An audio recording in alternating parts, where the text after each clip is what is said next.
You are once again welcome to Evangelist Nyemakalu TV, Treasury of Excellent Knowledge. I am your serviceable servant, Evangelist Nyemakalu. As you know, this is part 36 of Prioritizing Godliness. The caption is Being Productive. There is a great difference between being busy and being productive. There is a great difference between participation and productivity. Some people can be participating in an event or in some events or activity, however it may be explained, yet they are not productive. While some will be participating in the same activity while they are productive. What makes the difference? The difference, it is not about the level of time and energy invested into the service. It is as a result of structured service, structured and accomplishments of the purposes of the events to producing results. So the result becomes the evidence of productivity. But when there is no result and there is disappointment, frustration, or failure, it means lack of productivity.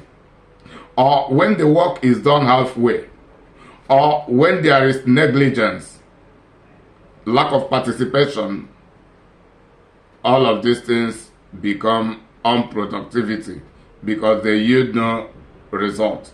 If they will yield result, they will yield failure as a result rather than success.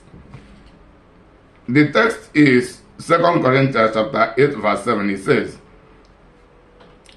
"But just as you abound in everything, in faith and utterance and knowledge, and in earnestness, and in love we inspired in you.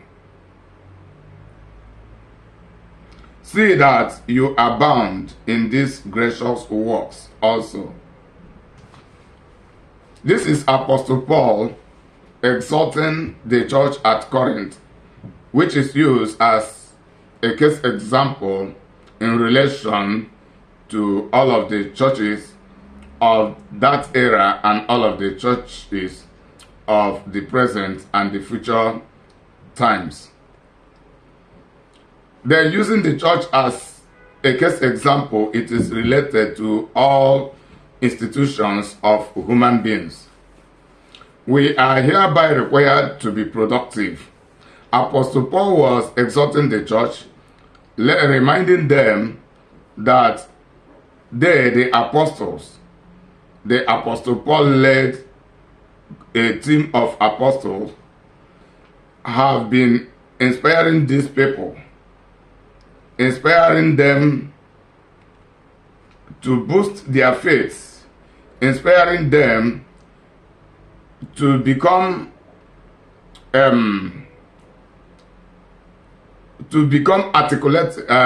articulating, inspiring them by building them up in the knowledge of godliness.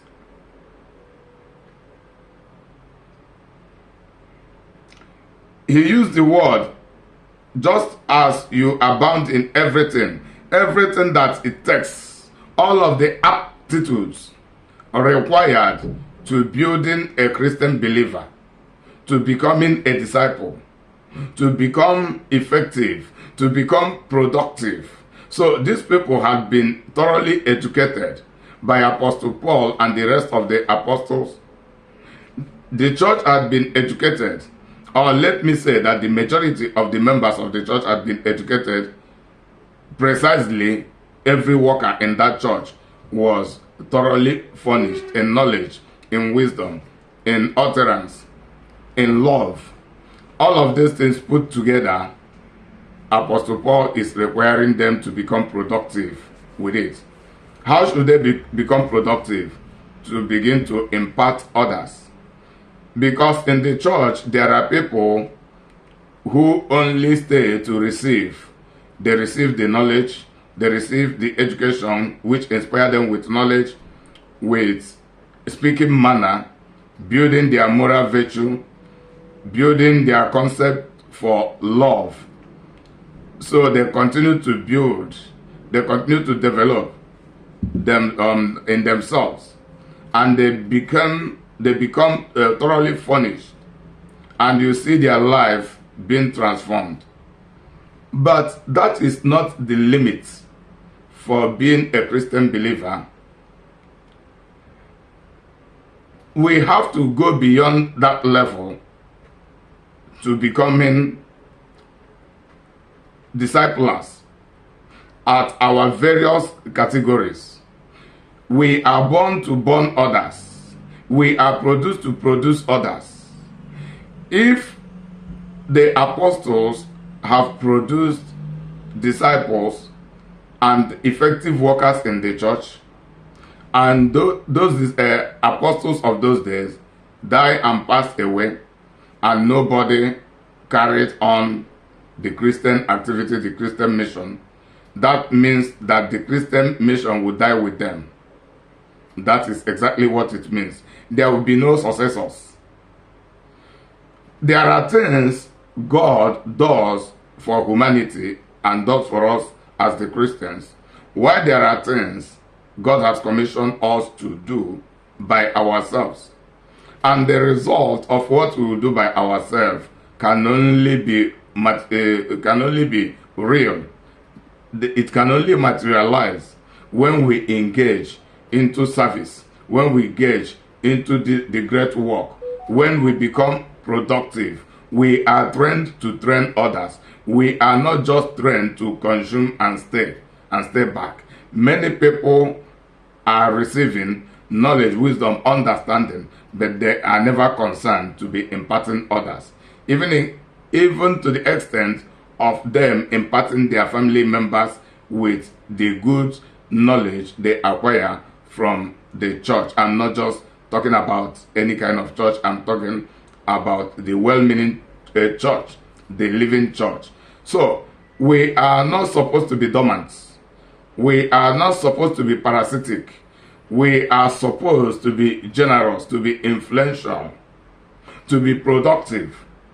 And as the case can be, we can also become entrepreneurial genuinely with what we learn from God. God creates us to become productive, to become creative, just as He is. Many Christians are not creative. Many Christians are not influential. Many Christians cannot really influence anybody around them. Why? They have the knowledge, they have the love, they have everything it takes to do that, but they are docile, they are reluctant, they don't take the necessary step. This is not the time to continue staying back. Some of us are sitting on the treasures God had given to us, the resources God had built inside of us that we should use to influence others, even to generate some benefit to ourselves and righteousness. But we fail to do that. So this is a reminder. It is a reminder to that calling of effectiveness, to that calling of productivity, to that calling of innovativeness, to that calling of creativity, to that calling of influencing others, to that calling of mentorship, godly mentorship, educating others, give out what God had embedded in you. Give it out and it will attract reward. It will attract benefit. You will become a co-nation builder. You become a co-nation builder. You have your role to play in building the human society, starting from the church, from your house, from my own house, from everywhere, every institution, going beyond the church, all of the human institutions are required to be productive, but all in righteousness. And the typical example is what I do. May God bless you. I remain your service of a servant, evangelist Imakalo. It is through me being productive with God, what God have embedded in me and still embedding in me through God's revelation to me, the revelation from the Word of God, inspiration, then with my putting my own effort to it with vision, and by the grace of God, I am becoming productive. As I speak, as you know, I have become an evangelical author. So I have written some books in this effect. So all of my 5 books are in Amazon. This is Polygamy and Its Problems. Polygamy and Its Problems. This is the Olivet prophecy, Matthew 24, the prophecy of Jesus Christ in relation to the end time events that will be heralding the rapture. This is lost and their problems. Lost and their problems.